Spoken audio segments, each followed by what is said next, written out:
Labubu. L'histoire de la poupée interdite. Elle avait l'air inoffensive, une simple poupée rembourrée de coton, vendue sur les trottoirs, avec un sourire figé, comme si elle n'avait jamais vu l'ombre. Mais derrière ce sourire se cache une histoire qui n'a jamais été racontée. Un moine taoïste, isolé dans les montagnes de Yuyuan en Chine, avait mis en garde contre une ancienne malédiction liée à cette poupée. La première apparition documentée de Labubu remonte à un marché populaire à Ningbo, dans l'est de la Chine. Elle ressemblait à n'importe quelle autre. Des yeux en verre, des cheveux rêches, un sourire permanent. Mais peu après, des témoignages inquiétants ont émergé. Des enfants se réveillant en hurlant, des objets qui bougent tout seuls, des cauchemars qui reviennent nuit après nuit, et toujours autour de cette même poupée.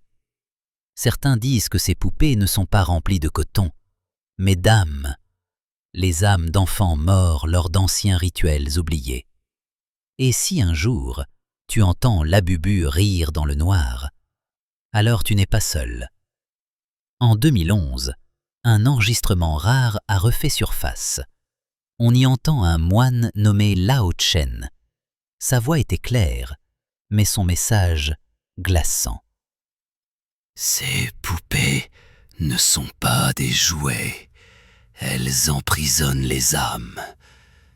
Et ceux qui s'en approchent trop risquent d'être avalés par les ombres.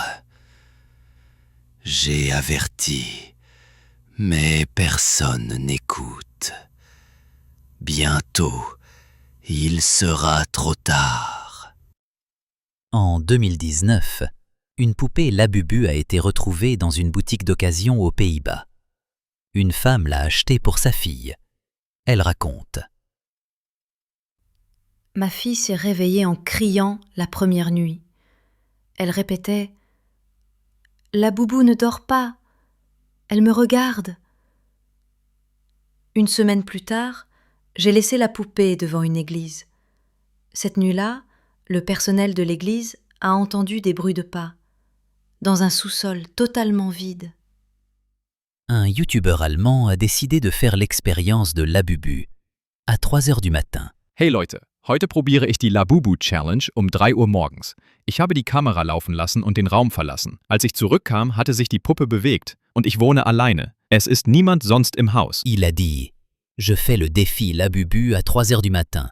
J'ai laissé la caméra allumée et quitté la pièce. Quand je suis revenu, la poupée avait bougé. Et je vis seul. Il n'y avait personne d'autre chez moi.